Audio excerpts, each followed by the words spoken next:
Okay, so for many of you dreaming of that U.S. journey starting from India, thinking about the visa process is, wow, it's a big part of getting ready, isn't it? It absolutely is. You picture the arrival, the exploration, maybe seeing family. Exactly, or starting something new. Yeah. But before all that, there's that really crucial final step, Huh. actually getting your passport back with the U.S. visa inside. And for years, there were, different ways to handle that collection. Right, but that whole system is changing quite significantly. Today, we're really going to focus on a critical update, one that's going to affect, well, countless travelers from India. We're talking about major new guidelines for how you collect your U.S. visa passport in India. And these aren't just small tweaks. They feel like pretty fundamental shifts, actually. Yeah. Mostly aimed at boosting security, I understand. That's the core of it, yes. And streamlining things, too. Yep. The key thing is they kick in very soon, August 1st, 2025, specifically. August 1st, 2025. Okay. So our mission here in this deep dive is pretty straightforward. Unpack these updates for you. We want to get clear on what's actually changing. Yes, and try to understand why it's happening. And most importantly, give you the information you need so your process is hopefully smooth and stress-free. Makes sense. Okay, let's unpack this. Well, like you said, it's definitely a major pivot from how things used to be done. And at its heart, this change is really driven by a need for enhanced security. Security seems to be the watchword here. It is. The main goal is crystal clear. Ensure the integrity, the safety of your very sensitive documents, all the way through that collection process, from the embassy right back into your hands. Okay, that emphasis on security. It leads us straight to what seems like the single biggest change, right? The one affecting almost everyone. Which is? The end of third-party collection. So starting August 1st, 2025, the U.S. Embassy in New Delhi has stated they are discontinuing the option for anyone else, a third party, a representative, to pick up your passport for you. That's it. That's the headline change. So what does that mean in practice? It sounds like a fundamental shift in who's responsible. It is. No more sending, say, a family member or a trusted friend down to the collection center. Not even like a professional agent or courier that some people might have used. Nope. That era, at least for U.S. visa applicants in India, is definitively overcome August 1st. Wow. Okay, so why the change? I mean, what's the thinking behind removing that option entirely? Well, specifics aren't usually shared, but think about the chain of custody for that passport. Okay. Every time at change of hands, agent, courier, even, a relative mailer, there's a potential weak spot, a vulnerability. For what, like fraud or something? Could be fraud, yeah, or tampering, or just simple misplacement, honestly, or even identity theft down the line. Right, I see. So this move, it really seems to align with a bigger global trend, leaning more towards direct applicant interaction, maybe biometric verification in some cases eventually, but definitely minimizing those intermediaries. Making the journey from the embassy to you as direct and secure as possible. Exactly. Cutting out opportunities for misuse. It's ultimately about protecting your personal information. So this focus on direct interaction, it means the new rule is pretty blunt then. How so? All visa applicants must now personally collect their passports and the related visa documents. That's the baseline. For adults, yes.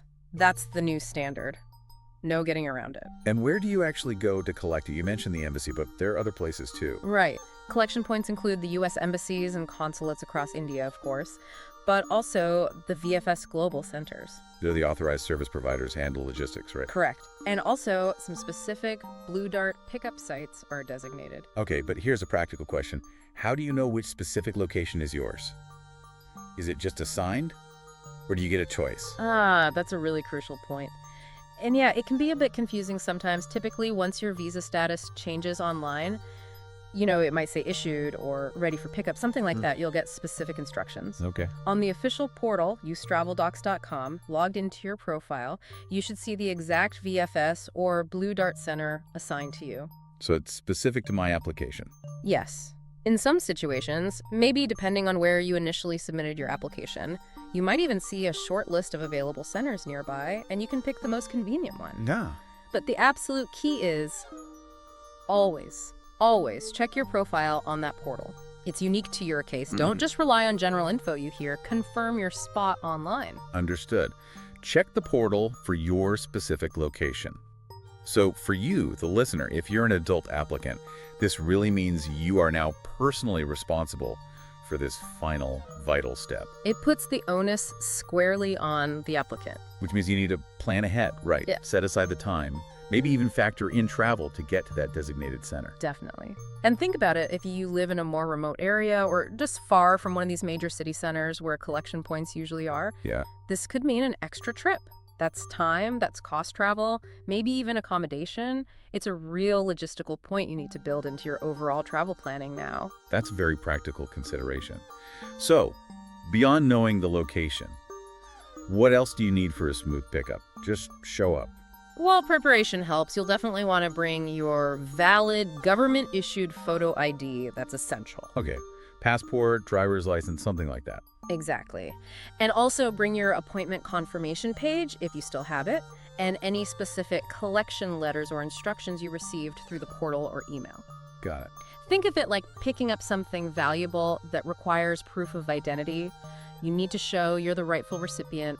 It just helps avoid delays and make sure the passport gets handed over correctly. Makes sense. Be prepared. Now, while this in-person rule is quite clear for adults, things get a bit more complicated, maybe even more critical. When we're talking about kids, right? Applicants under 18. Yes, the rules for minors are different. There's an exception, but it comes with very specific conditions. Okay, so what's the exception? A parent or a legal guardian can still pick up the passport on behalf of their child who is under 18. Ah, okay, that's a relief for many families, I'm sure. But you said strict conditions apply. Extremely strict. And this brings up, the importance of absolute precision here. There's basically zero room for error when collecting for a minor.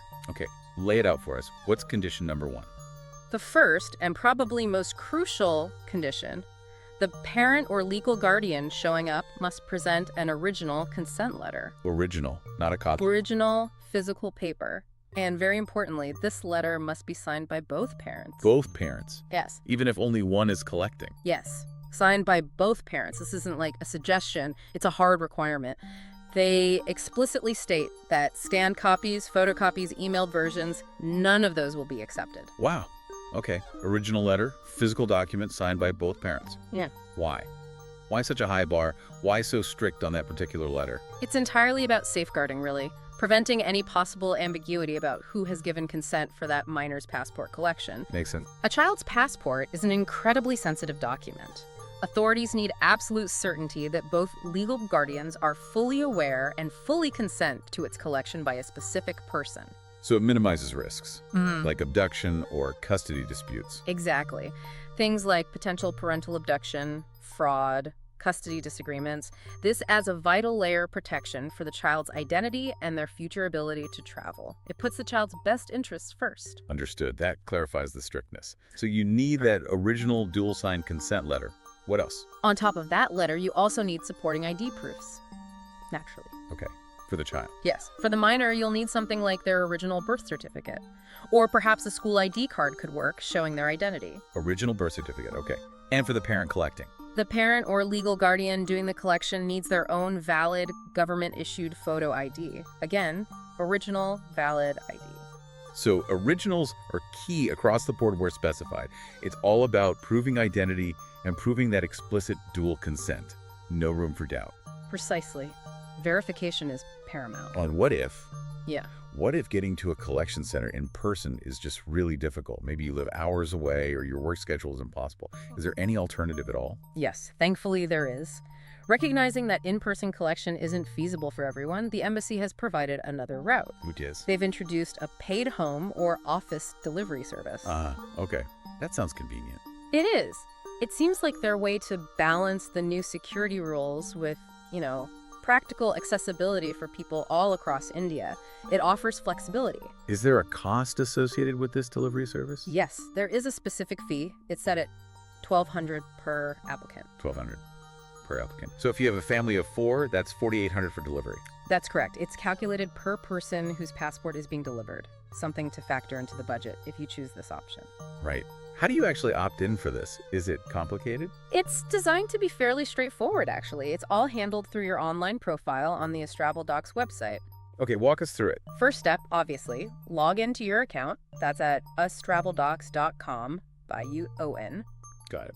Once you're logged in, you need to find the document delivery information section. It should be on your main visa application homepage somewhere. Okay, document delivery information. Then you select the specific applicant's name. Remember, you do this for each person if you want delivery for multiple family members. Right, per applicant. And then you choose your delivery method. You'd select the home or office delivery option there, input your address details carefully, And just submit the changes, confirm everything, and log out.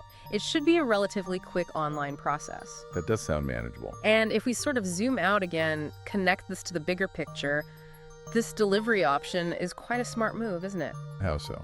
Well, it balances that security-first approach because it's still a controlled delivery channel with practical access. As you said, host, not everyone lives near Chennai or Mumbai or Delhi. For someone in a smaller city, maybe a Tier 2 or Tier 3 town, think about the cost of actually traveling to a collection center. You've got transport, maybe taking a day off work, perhaps even an overnight stay. Yeah, that could easily add up to more than $1,200. Exactly. So this delivery fee, while not insignificant, might actually be more economical for some, besides being much more convenient. It reduces that logistical burden substantially. It really is a key service offering alongside the new rules. That's a really good point. It makes the new system less of a hardship for people who aren't near the main centers. Now, speaking of online processes, what if you hit a snag? Like trying to select delivery and the website glitches. Yeah, tech issues happen. The official guidance is to use the feedback requests feature that's available within your profile on the portal. Okay, use the feedback form. And importantly, they advise attaching a screenshot of the problem if you can. That helps them diagnose it faster. Good tip. Screenshot the error should you call the helpline.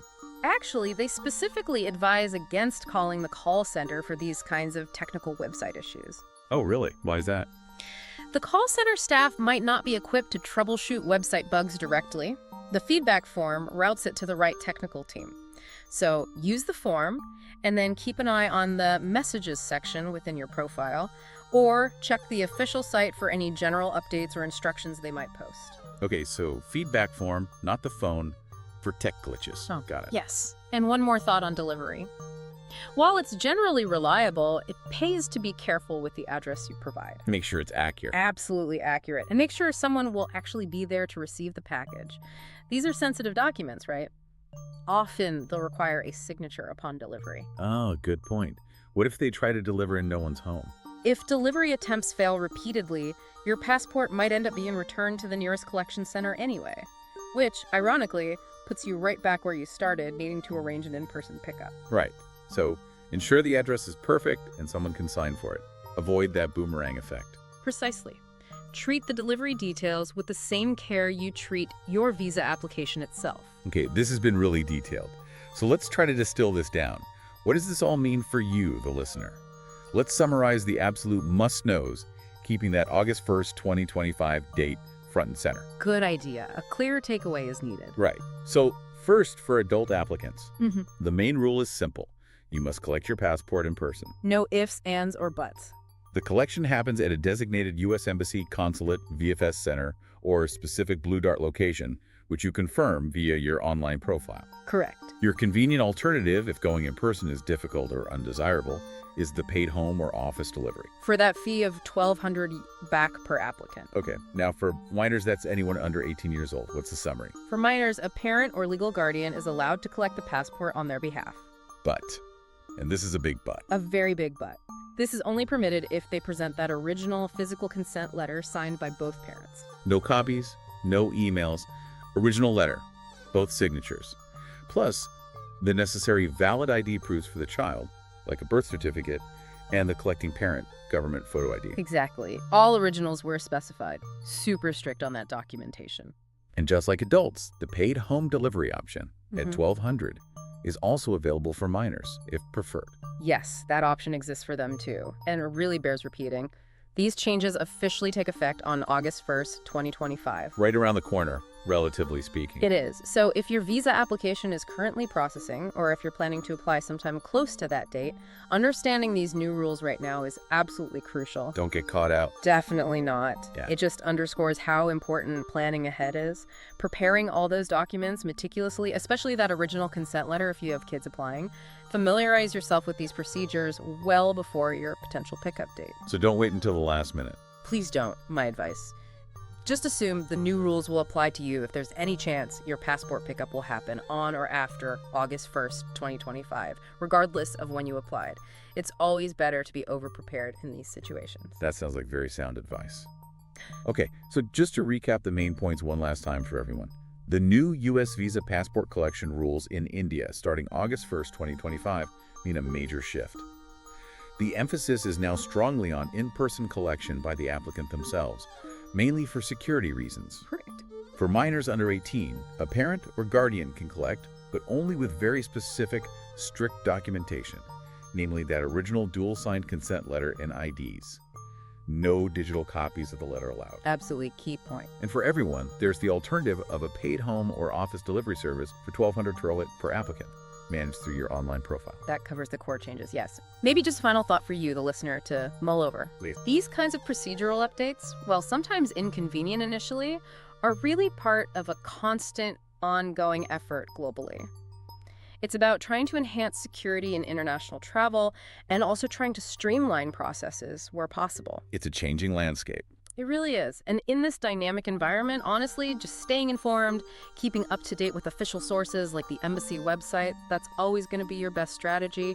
It helps you navigate things successfully and ensures your travel plans can move forward smoothly. Stay informed, plan ahead, good advice, all the best, and we will meet again with another important matter again.